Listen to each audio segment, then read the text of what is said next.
My name is Kupa'ahi. Growing up here in Hawaii, I've been exploring our beautiful forests from a young age. I'm thankful for every day I can be out here surrounded by such beauty.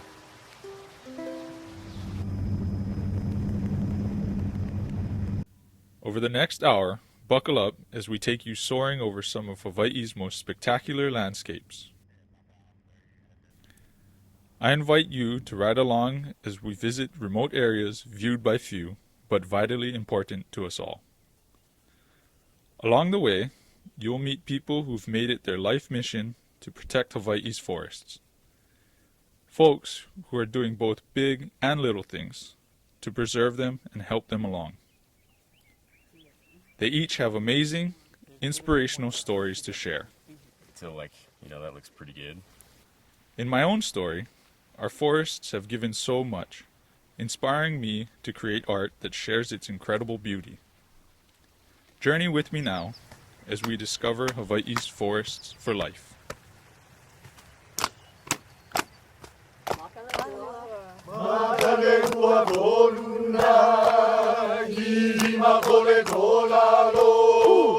The forests are landscapes into our lives, and those who walked their floors long before us knew in their na'au how their lives were vitally linked to the forest. Today, as our relationship changes with the forest and homes and developments creep ever higher into the mountains, we find people losing that deep connection the Hawaiians shared with this place and all its living creatures. Through my work, I am reminded daily of our cultural connection to the native forests. I help protect some of the rarest and smallest creatures that have lived on these islands for millions of years, Hawaii's first inhabitants. If we are not inspired to act, to do our part as stewards of Hawaii, many species could die out in the next few years, never to be seen again. Each loss, in its own way, severs yet another connection with our culture, with our lives, with our ancestors, who in their wisdom were inspired by what they saw, by what they heard, by what they experienced, and what the forests gave them.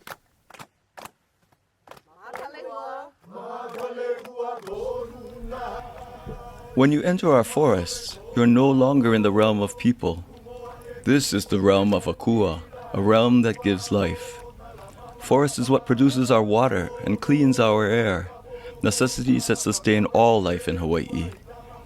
The forest is where our deities live, where our eldest kupuna live, all the different plants and animals that give inspiration to our lives and our identity as Hawaiians. You offer yourself when you enter forest, and must be in the proper frame of mind there. You take a moment to pause, be still, and listen, and recognize that you've entered a realm that is sacred.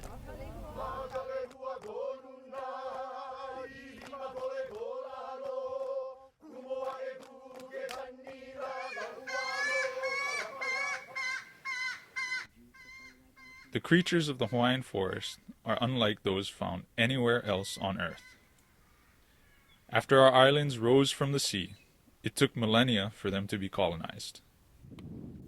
It is estimated that a new plant species was established every 100,000 years, after seeds braved ocean currents and strong winds, or hitched rides on visiting birds. They found new environments free of predators.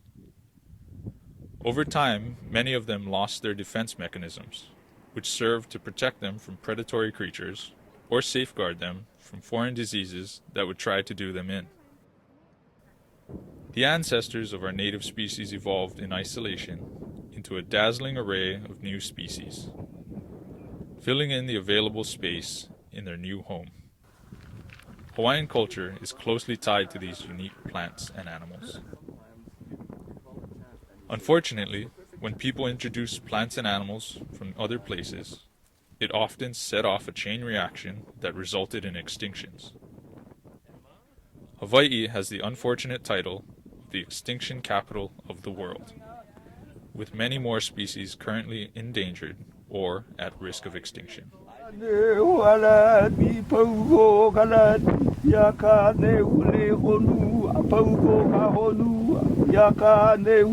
When native Hawaiians first arrived, the island's forests were teeming with tiny land snails, including the kahuli, or tree snails. Hawaii once hosted as many species of snails as the entire rest of the United States. Their brightly colored shells gave rise to the nickname Jewels of the Forest. The Hawaiians celebrated kahuli in Oli, Mele, and Mo'olelo. They also believed kahuli possessed the ability to sing.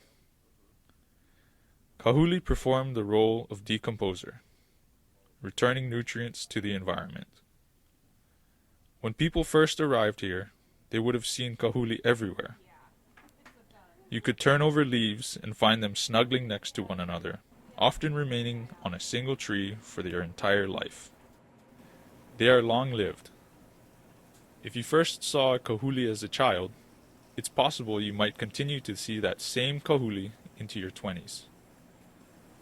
How sad it is to think that most of these remaining species will be extinct in the wild in the next 5 to 10 years. It is quite possible our grandchildren may see a forest void of these creatures.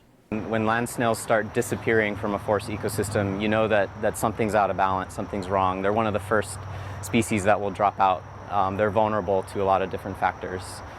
And so in that sense, we can use them to identify a healthy forest, and we can also use them to identify a forest that's experiencing detrimental impacts from invasive species or climate change. Despite the many challenges, there's always hope. Hawaii's conservationists work passionately to give kahuli and other endangered species a chance to survive.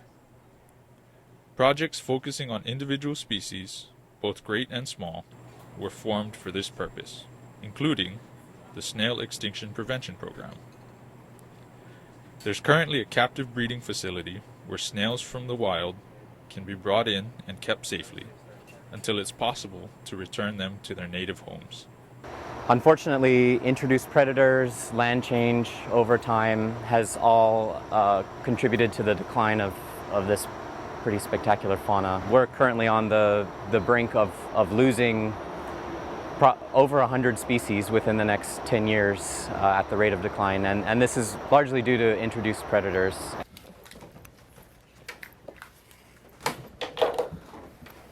Often, extraordinary steps are taken to protect the species under our care.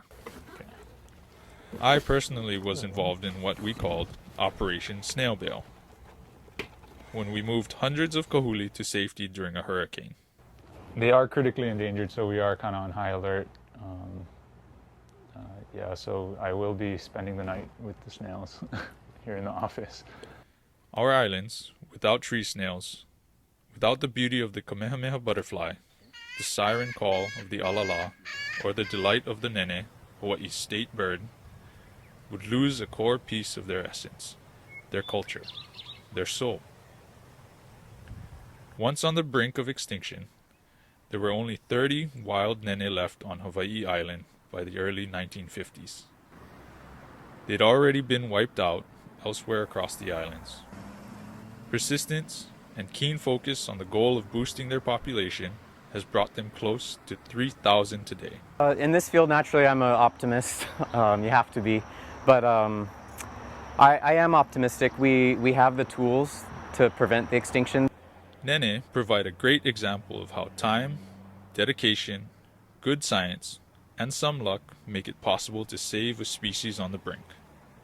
Nene are now well re-established on Maui and Kauai, and have recently been seen on Oahu for the first time in 300 years. The blueprint for saving the nene has adapted and progressed. It's a guide being used in attempts to reintroduce and save other species like the native Hawaiian crow, the alala. Can you imagine never having seen a nene? We can't give up hope. There's so much at stake, and still, so much that can be accomplished to keep our forests, what they offer to both our natural and cultural worlds, vibrant and alive. We're faced with choices. Do we let native plants and animals slip away, victims of a voracious modern world? Or do we find the time, the energy, the money, and the emotional investment to return them to their rightful place in our collective consciousness? Return them to the forest for life.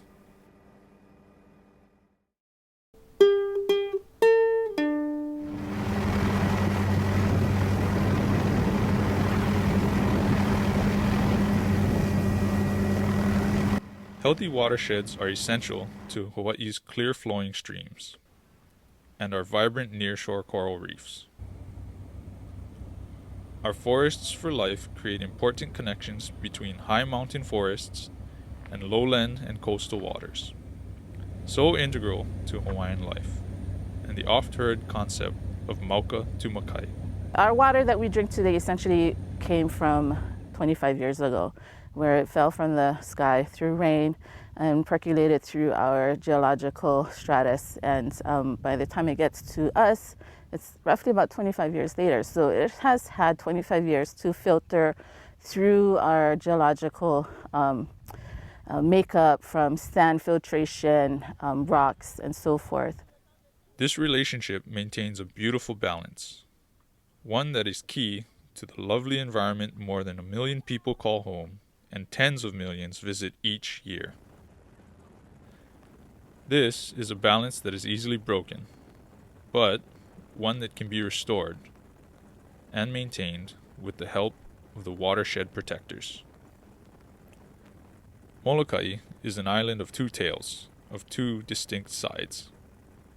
Along the Friendly Isles south slopes, you can clearly see the delicate relationship between Mauka forests and Makai coastal waters. These slopes were once covered by a unique shrubland, and a forest found only on leeward sides of the islands. On Molokai's north shore, the world's highest sea cliffs frame mostly healthy forests, spared from goats that will devour everything in sight, like they have done just a few miles away. This landscape for me has changed dramatically. I grew up in this part of Molokai, a little bit west of here, and hunted these areas from about 12 years old. And this is all, we always called this the moonscape because there was no vegetation. Lots of goats, thousands of goats. You can see just a few patches of green down in the gulches. You know, for years I've heard people say we got to do something about our eroding slopes. This barren land, stripped of its native vegetation, lies vulnerable to rain events where tons of dirt and silt flow freely downhill and onto the reefs. The South Shore Fringing Reef on Molokai, USGS has said that it's the longest continuous fringing reef, not just in Hawaii, but in the United States. And so what that means to me, in non-scientific terms, is that that's one of Molokai's greatest food resources. Everybody goes on the reef to collect fish, octopus, or we call it he'e, shellfish like crab and lobster, limo. Limo is seaweed that people use for their food, and just a whole variety of fish species that people like to collect and eat. So it definitely is our greatest food resource here at Molokai. I mean, I can see people wanting to protect their property, but the county should... The Watershed Partnership on Molokai and 9 others on 4 other islands work to control erosion, fence critical watershed areas to keep out goats, pigs, cows, and deer, and revegetate the forests with native trees and shrubs. Fencing is a big piece of it. Fencing off the invasive ungulates that can come in and do damage to the native vegetation. And then also reforestation and replanting of native vegetation and a lot of weed management to get rid of the invasive species. It's been almost 9 years since we started this goat control, and I'm amazed at the vegetation recovery that's going on. Now it's not a moonscape anymore, it's green. There's actually shrubs. There never used to be any shrubs on this, let alone some of it are becoming trees. None of this existed at when we, growing up as a child and before 2009. I fished all my life on this reef, and every winter it used to always be red with sedimentation. Today we very rarely see that. It's because as you know, vegetation holds the soil, the rivers flow cleaner, we get less sedimentation. The goat removal program has initiated real positive change. More native plants, less erosion, and less sediment to end up below on the fringing reef. First of all, the goats aren't being removed in their entirety. The goal of these management plans that each watershed partnership has and puts in place is to pick the areas that make the most sense for everybody to manage and to preserve and keep the ungulates, the goats, and the other ungulates out from. And those areas typically are inaccessible to most people anyway, and they are high up in the watershed, so they have they're preserving the highest recharge function to our water supply. The main thing is that they are not all being removed, just in select areas that make the most sense to conservationists, to hunters, to community members, really to all of us. So we're really weighing a lot of different interests and values in order to, again, go for the common mission of protecting our water supply and preserving what's left of our native forests. When watershed forests are protected and cared for in a Pono manner, native cloud catchers like the Ohia Lehua and the majestic koa help capture water that begins as a drip from their leaves, down into the ground or into streams, and ultimately to the coast and the oceans. These trees capture and slow down deluges of rain with their rough, slow-growing bark. Their intricate roots help keep soil in place. No trees, and the soil has a path to free flow downhill into the ocean. So the smaller one here? Okay, and that yeah. bigger one, yeah. Oh, So yeah. right about Yeah, the yeah. smaller fish pond Uh-huh. to that to the stream bed. Mm-hmm. On Little Molokai, there's the start of something big. The marriage of modern science with knowledge of best practices passed down through generations from the original Hawaiian stewards expands beyond these shores. Building and learning, sharing knowledge across the islands. Another way is being forged to malama our forests for life. It is the right time, I would say. Sure, the right time would have been decades ago, but we still have native forests that can be protected. We still have a healthy water supply that can be protected and enhanced. And so it's not too late. We're in O'Okala on Hawaii Island. The name of the property is Kamalu o Ni'upea. We're actually in Ni'upea Homesteads. On a misty morning, Kay Lundberg and her dog walk across her 40 acres. She is one of the superstars of private forest restoration. People who set up conservation easements. This means they've agreed to set aside land for conservation purposes forever. So my intent is to restore a native forest. Kay and other like-minded property owners can get expert help, technical assistance, and other resources from an array of federal and state agencies. She's received top awards from many of those agencies for her and her partner's work here at O'Okala. It's an ongoing process, but her forest looks a lot different today than before, when invasives, plants and animals that crowd out or destroy native plants, choked the native forest. The major invader here were pigs and strawberry guava.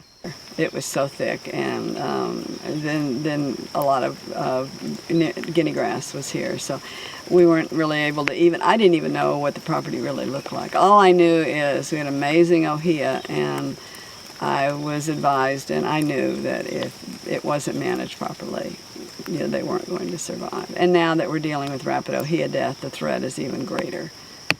So we're planting trees. That's what we're doing. We're planting trees, and we're planting lots of ohias, so hopefully for the future.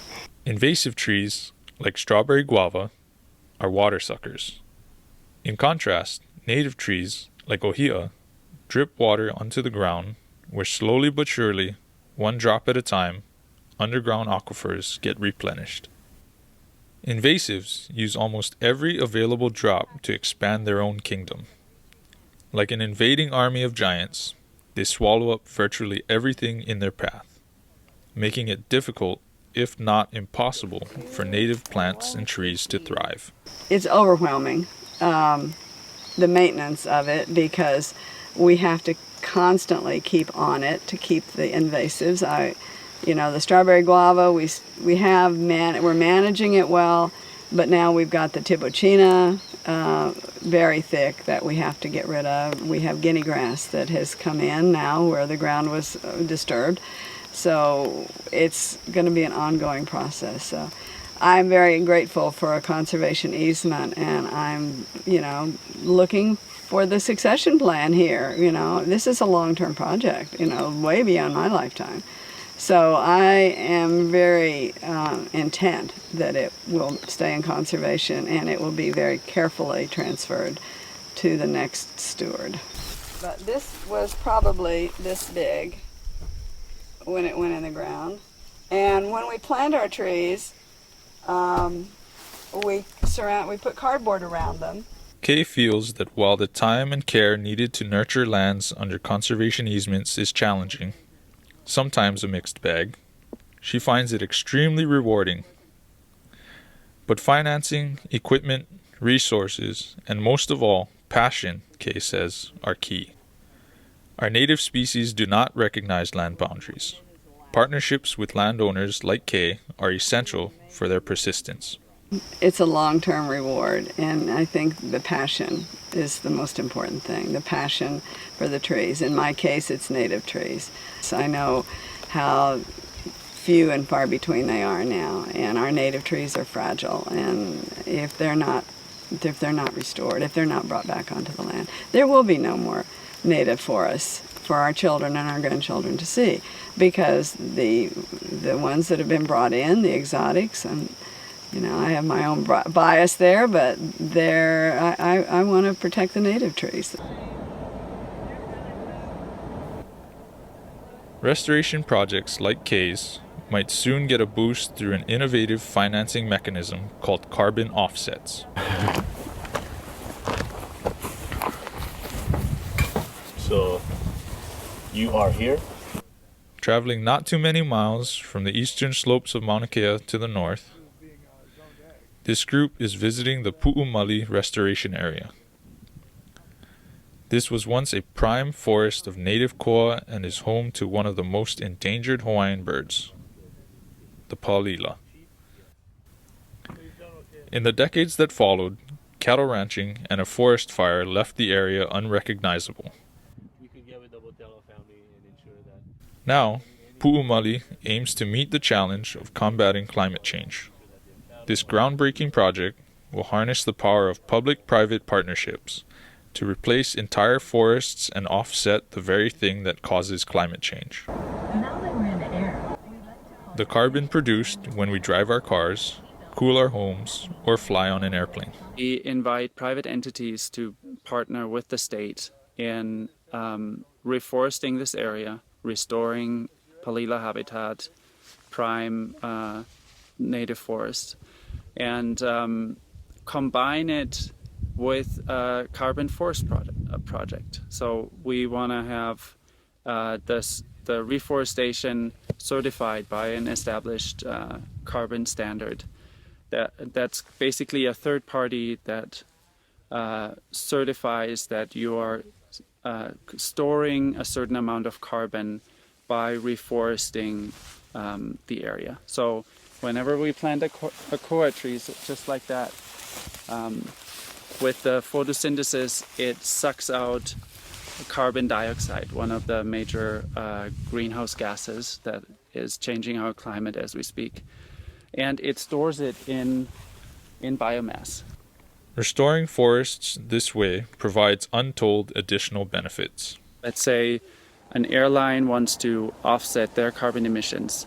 For now, they cannot fly without fossil fuels, so they have to look at ways, okay, this all these emissions that we put into the atmosphere, how can we mitigate that? And a project like this would be the perfect opportunity because it has so many benefits. Not only is it storing the carbon and sucking it out of the atmosphere, but it also creates critical habitat. Just like Kay Lundberg's efforts around the mountain, just on a much larger scale, returning large landscapes to the way they used to be has countless challenges. You're at the mercy of the weather. Too much rain, too much sun, too hot. And that tenacious battle of keeping out non-native and invasive plants and animals bent on reversing any progress. Hawaii is on the forefront of this movement, which recognizes there are many things we can each do to keep our water fresh, clean, and abundant. To behave pono by recognizing how land, water, mountain, and ocean are all connected. If we protect our forests for life, they will assuredly help sustain our lives. It is very exciting, and we are definitely taking a lead, and we are proud to continue this tradition of Hawaii to be a national leader when it comes to environmental protection and to conservation, and these innovative approaches such as the forest carbon mechanism.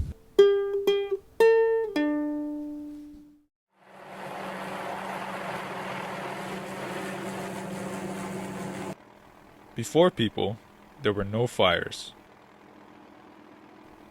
Even flowing lava and lightning strikes were unlikely to spark fire in the dense native shrubs and wet forests. As people altered the landscape and introduced foreign plants and animals, the natural structure of the forest broke down. Tinder grasses invaded and crept higher into the mountain, like fuses waiting to ignite. But what tends to happen is when the fire goes through, it consumes all the native plants in a particular watershed that we manage. And because it's not a fire-adapted community, plant community, ecologically, it doesn't tend to recover well. So what tends to happen is after this fire goes through, it burns and removes a lot of the native ground cover. And the first thing that grows back is the one that outcompetes everything else, is the non-natives. The most fire-resilient forests are the native ones. Forests invaded by non-native species or afflicted with the slow burn of diseases like rapid ohia death are more susceptible to burning faster and hotter. As a percentage of land area, the Aloha State typically loses as much forest to fire every year as most western states. And it's not really a season we have, but we've had fires in January, we've had fires in June, we've had fires in November, December. So for us, we just have to be ready at all times. These places that you've seen that are green, in a matter of a month and a half, it could easily become brown. It depends on the weather, what's preceding, if it's been a windy period or if it's just lack of rain. From your side, it's kind of funky. So, These are the first responders for wildfires on millions of acres of state land. They also support the firefights on county and federally owned lands. That, combined with the states, accounts for 60% of all of Hawaii. But most of the time, between us and the county, we have it worked out pretty well where they'll take care of the life in the property, and if we have an area up in the mountain where it's a watershed we have to protect, then we go directly to the watershed. This means having fire trucks, tools, equipment, and firefighters ready to go is essential to protect vast areas. These trucks are solely dedicated just to wildland fire.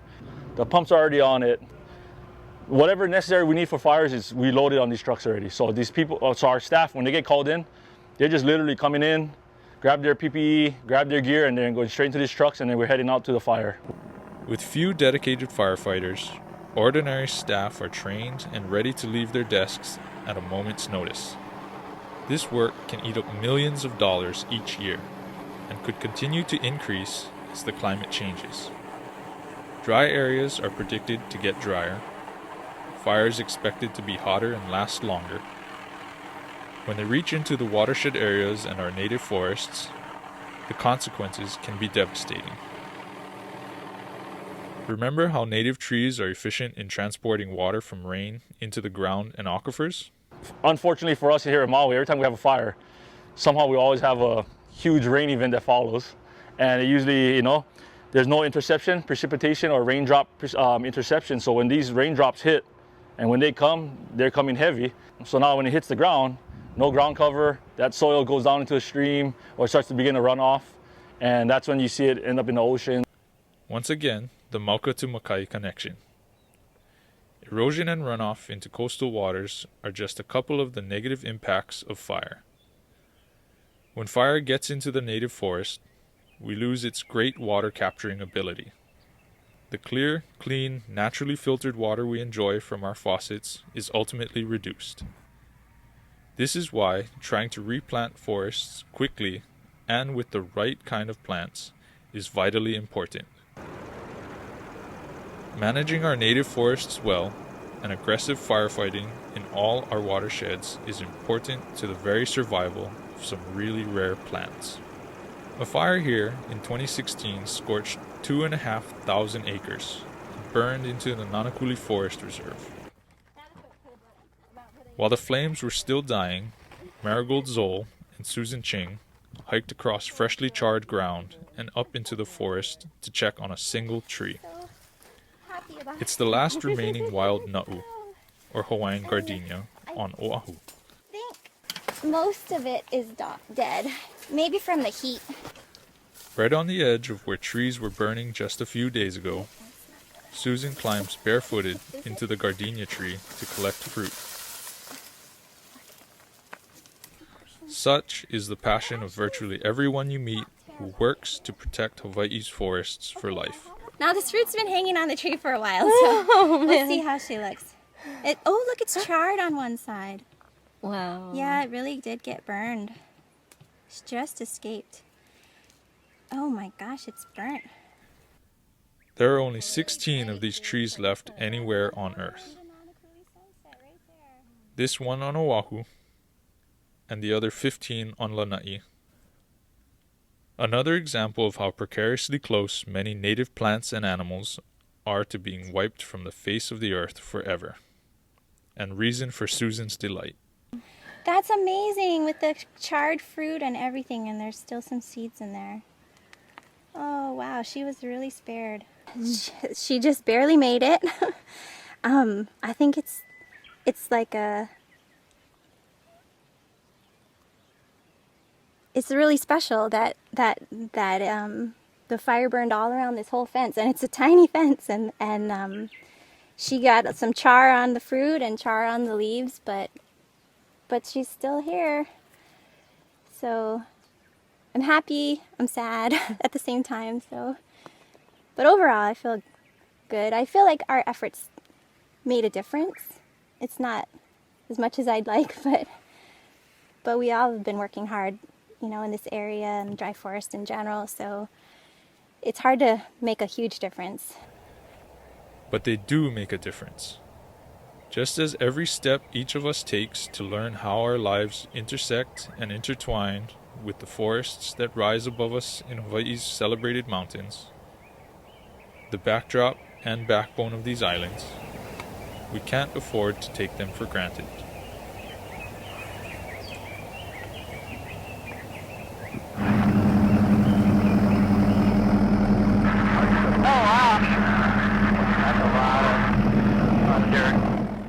In April 2018, the skies over Kauai opened up, and over certain places, more rain fell in 24 hours than has ever been recorded anywhere.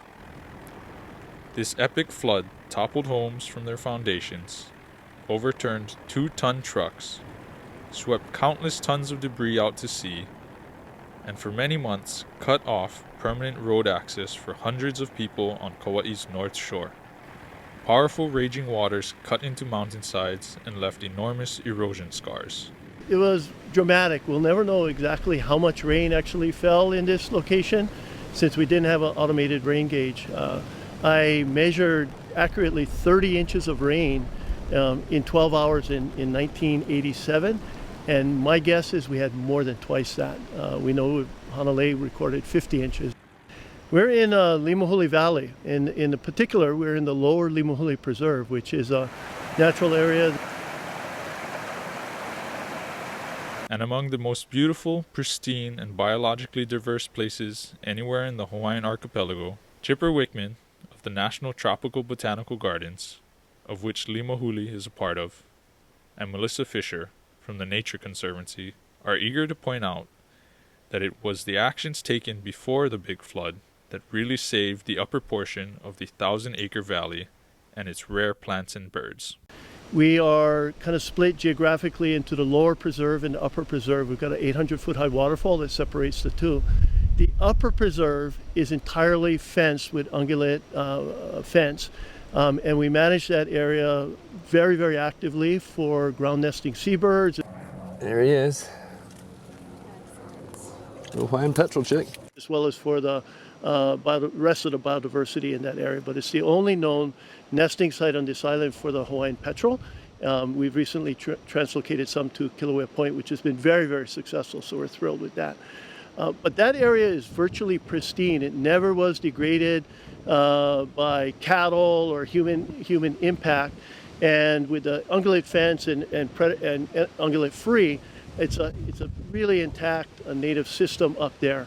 And it was really amazing. Now, part of what I'm going to describe could be partially due to greater intensity of rain in the lower preserve because it was a very localized rain event. But we had no landslides in the upper preserve. We had no damage to our fence. The biodiversity up there really didn't have any long-term or significant negative consequences.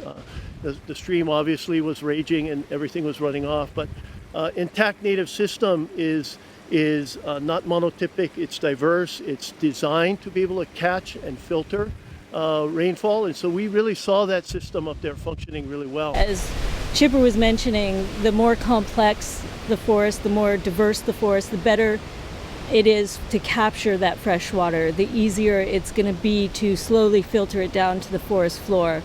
Whereas you look at a more simple forest where you might have albizia or strawberry guava, these types of forests create just stands of trees that crowd out all the native species, but they act as almost funnels, and the water just runs down their smooth bark to the forest floor and causes erosion and runoff, which then affects our streams and rivers and flows down to the reefs. And so it affects the whole system.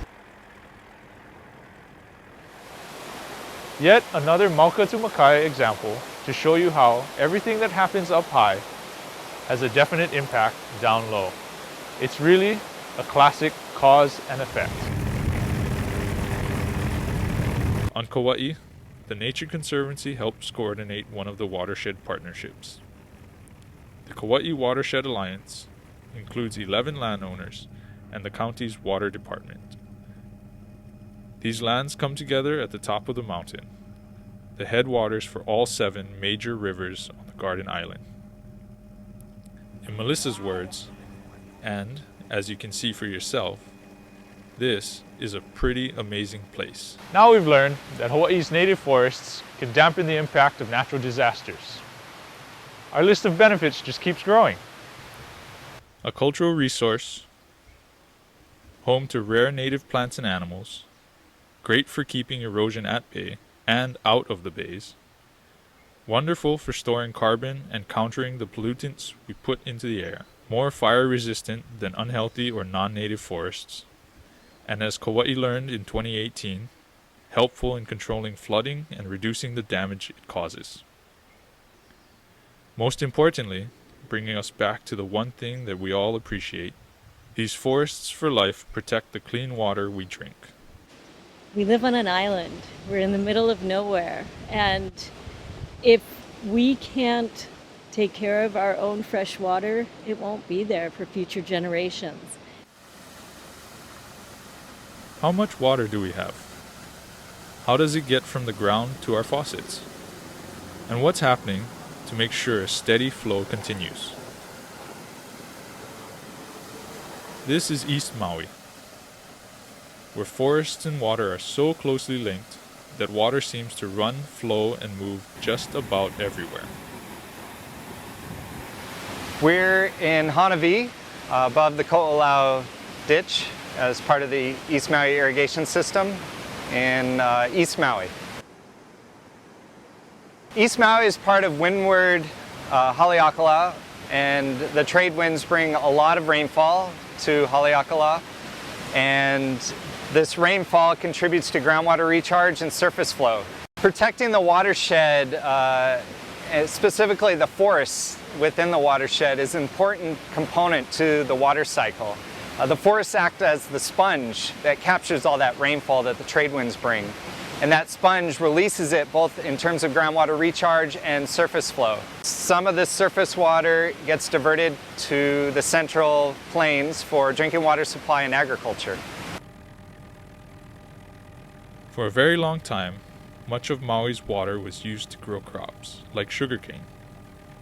Now that large-scale farming has mostly stopped, state regulators are taking a hard look at reallocating water from streams, surface water, to other beneficial uses.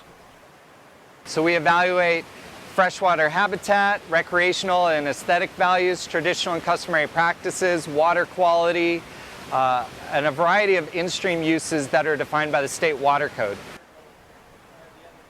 It doesn't hurt to repeat what we've heard over and over.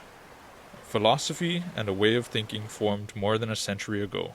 It was stated about 100 years ago that water was our #1 resource that our forests provided. It wasn't timber, it wasn't land, it was the water. And it's evident that without water, life wouldn't survive here in the islands. So protecting our watersheds, protecting our resources, but also utilizing them to the best extent possible while striking a balance, maintaining in-stream values is going to be important moving forward as the climate is changing, as rainfall patterns change, as drought becomes a bigger issue. Our water supply and the consistency and reliability is going to be an important component to our community. The importance of water in forests was firmly established after vast tracts of lowland trees began disappearing in the early 1900s. They were victims of tree harvesting and cattle grazing. Streams ran dry. Farmers noticed the decline. So did the foresters of the time, whose early work aimed to bring watershed forests back. They searched the world for plants and trees to mimic the original forest, with the thinking the native trees would not come back, and unfortunately leading to the introductions of alien species. On the bright side, the planting of 12.5 million of these mostly non-native trees in the early 1940s heralded the concept of forest protection and restoration.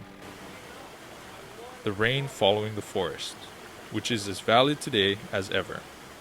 From the sky to the forest, to the ground, to the underground, and back up again. We produce about 36 million gallons a day. Most of that is groundwater. Here where we are in Iao in central Maui, about 90% of that water is from groundwater and some is from surface water, as like Wailuku River behind us. Other areas like Lahaina, the west side, and upcountry, we rely heavily on surface water. Then on Molokai, it's 100% reliant on groundwater. Ava Blumenstein is with the county department that gets water from the ground or surface to the majority of Maui's homes, schools, and businesses. We literally walk on our water supply, so anything that you dump or that spills on the ground can leach through the soil and into the aquifer and contaminate it. And knowing just how important its forests are for life, the county government on Maui has invested millions of dollars to protect water supplies. That includes fencing to keep hungry critters out of sensitive forest watershed areas. It includes pipes and tanks to move water and store it. They even support research on invasive plants and how to control them and knock them down. And it has replaced the native forest. We know that we're getting less recharge because that's the real water hog. That particular tree uses more water than native species, and it's not as good as intact native habitat or ecosystem really to capture all that rainfall. Koa and Ohia, and then we have like the smaller trees like a'ali'i. With all the forest protection and replanting projects happening all across the state, there's a real sense of optimism. And shortly, you'll meet some of the people who have their boots on the ground, working and volunteering to be sure that optimism is true and lasting. There is plentiful and there's pristine water resources here. In terms of groundwater, we have 426 million gallons a day. We certainly have the supply there. It's just a way of managing and using it responsibly. What can you do to help our forests for life and the water we drink? Really, it's just a matter of awareness and perhaps changing your habits or behavior a touch. For now, Hawaii's freshwater supplies are secure, but it may not always be that way. We often have droughts which can seriously tax how much water is available. Beyond not wasting water today or tomorrow, it's about remembering that what we do on land affects the ocean. What we do up high in the mountains, across our agricultural plains, and even in our own backyards, impacts everything down below. You guys ready to go over a couple plants? Maybe a little safety briefing? This is something more and more people are learning and embracing. Which makes it really easy to identify, but it also has a lot of these like really nasty little pokies on here. So I'm going to pass this one around. We are located right now in the Pahole Natural Area Reserve at a site we like to call the Makua Rim, or the Overlook site.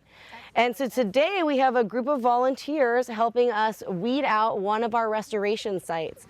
If you look around, we've got lots of native and non-native plants, and so they are an essential part of our workforce in trying to maintain watershed quality as well as maintain biodiversity of our native forests. Almost every single day, you can find staff and volunteers out working in the forest.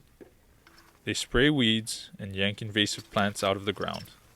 They plant native ones.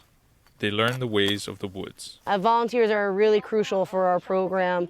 We have so much areas and we have a limited amount of staff being the state. And so as we start to grow and as we start to really get into our priority areas and even areas around that, we find it really useful to have all this volunteer labor. Their motivations for helping native forests recover and thrive vary. Some folks hike or hunt and want to be sure they can continue having fun in Hawaii's unique and beautiful native forests. Sometimes people volunteer for a day or two. Others sign up for 5 or 6 or 7 days, working in remote places. Many others make volunteering in the forest a constant in their lives. They all get something different from the experience. Oh my gosh, your body calms down, you become peaceful, you become happy. I like to do it because it's beautiful. The Hawaiian forest is beautiful. Beyond individual volunteers, there are countless community groups and companies, like Coca-Cola, that donate time, money, and labor to give native forests a helping hand. In one of Oahu's most important and productive watersheds, Coca-Cola helps build fences. The fencing projects that the state undertakes are usually pretty expensive, so we rely on partners. That includes state money from the state legislature. We have some Board of Water Supply money dedicated to this project, as well as funding from Coca-Cola Company. That being said, we still have quite a bit more that we need to raise in order to complete the fence. Even the Army gets into the act. The funds are very limited, and so they provided about $200,000 worth of airlift capacity, and so it really makes our dollars stretch a lot further when we're able to partner with them. They're saving us a significant amount of money by doing this as a training opportunity for the National Guard, so it's a win-win for both sides.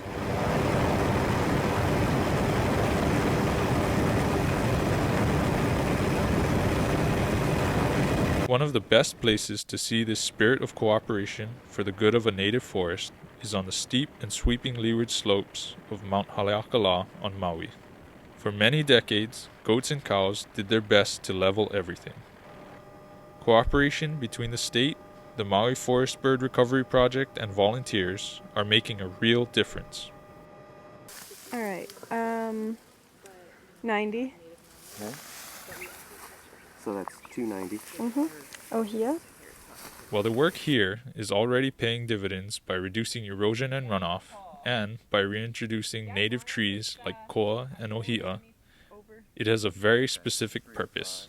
We are trying to reestablish enough forest to bring the native forest birds back to this spot.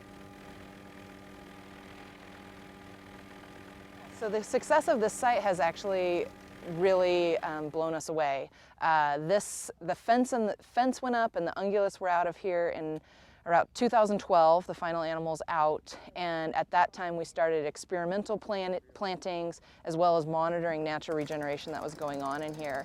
And the survival rates of the outplantings in this area surpassed any of our expectations. We've also found techniques to be able to enhance natural regeneration, and the forest is coming back a lot faster than we anticipated. More than 250,000 native trees are now in the ground here, planted by staff and many volunteers.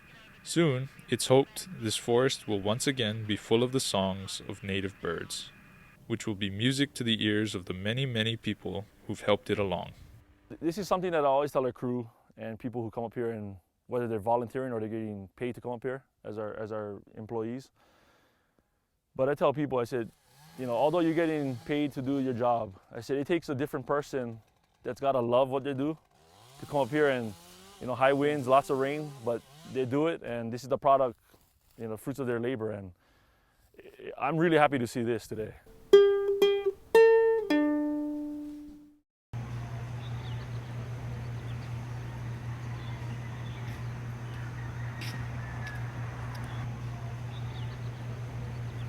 On a country road in the back of the valley in Waimanalo, the sound of a sawmill breaks the still morning air. Here at Waimanalo Wood, Miles Ludke and his business partner Elmer have a thriving business milling all kinds of wood into usable lumber that can build our homes.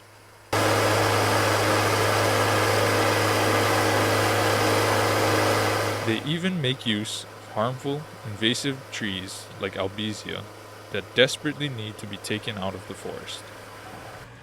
You know, we've had projects milling albizia wood, Norfolk pine, a lot of the more currently popular stuff, monkey pod, mango, milo, kamani, ko. We got some false kamani, we got eucalyptus robusta, the list goes on and on.